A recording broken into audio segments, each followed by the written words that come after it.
اللہ عز و جل سورہ بقرہ کی آیت نمبر 178 میں ارشاد فرماتے ہیں، اے ایمان والو، تم پر مقتولوں کے خون کا بدلہ لینا فرض کر دیا گیا ہے، آزاد کے بدلے آزاد اور غلام کے بدلے غلام اور عورت کے بدلے عورت، تو جس کے لیے اس کے بھائی کی طرف سے کچھ معافی دے دی جائے تو اچھے طریقے سے مطالبہ ہو اور وارث کو اچھے طریقے سے ادائیگی ہو، یہ تمہارے رب کی طرف سے آسانی اور رحمت ہے، تو اس کے بعد جو زیادتی کرے اس کے لیے دردناک عذاب ہے۔ یہ آیت اوس اور خزرج کے بارے میں نازل ہوئی۔ ان میں سے ایک قبیلہ دوسرے سے قوت، تعداد اور مال و شرف میں زیادہ تھا۔ اس نے قسم کھائی تھی کہ وہ اپنے غلام کے بدلے دوسرے قبیلے کے آزاد کو اور عورت کے بدلے مرد کو اور ایک کے بدلے دو کو قتل کرے گا۔ زمانہ جاہلیت میں لوگ اس قسم کی زیادتیوں کے عادی تھے۔ عہد اسلام میں یہ معاملہ حضور صلی اللہ علیہ وآلہ وسلم کی خدمت میں پیش ہوا تو یہ آیت مبارکہ نازل ہوئی اور عدل و مسافات کا حکم دیا گیا، اس پر وہ راضی ہو گئے۔ قرآن کریم میں قصاص کا مسئلہ کئی آیتوں میں بیان ہوا ہے۔ اس آیت میں قصاص اور معافی دونوں مسئلے ہیں اور اللہ تعالیٰ کے اس احسان کا بیان ہے کہ اس نے اپنے بندوں کو قصاص اور معافی میں اختیار دیا ہے۔ اس آیت مبارکہ اور اس کے شان نزول سے اسلام کی نظر میں خون انسان کی حرمت کا بھی علم ہوتا ہے۔ خلاصہ کلام یہ ہوا کہ قتل عمد کی صورت میں قاتل پر قصاص واجب ہے، خواہ اس نے آزاد کو قتل کیا ہو یا غلام کو، مرد کو قتل کیا ہو یا عورت کو۔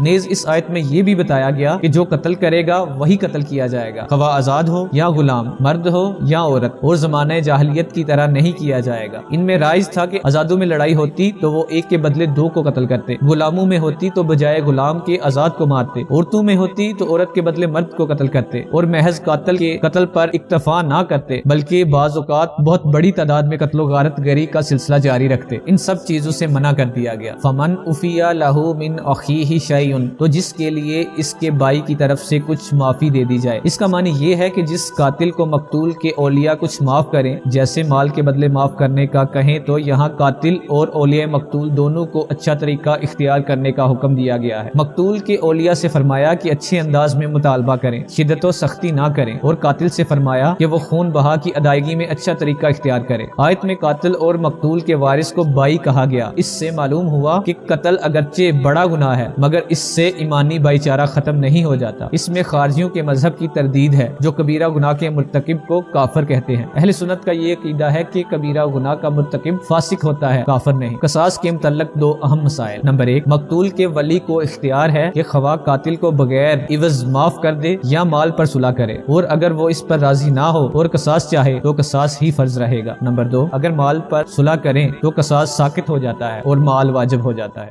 فمن اعتدی بعد ذلک، تو جو اس کے بعد زیادتی کرے، یعنی دستور جاہلیت کے مطابق غیر قاتل کو قتل کرے یا دیت قبول کرنے اور معاف کرنے کے بعد قتل کرے، تو اس کے لیے دردناک عذاب ہے۔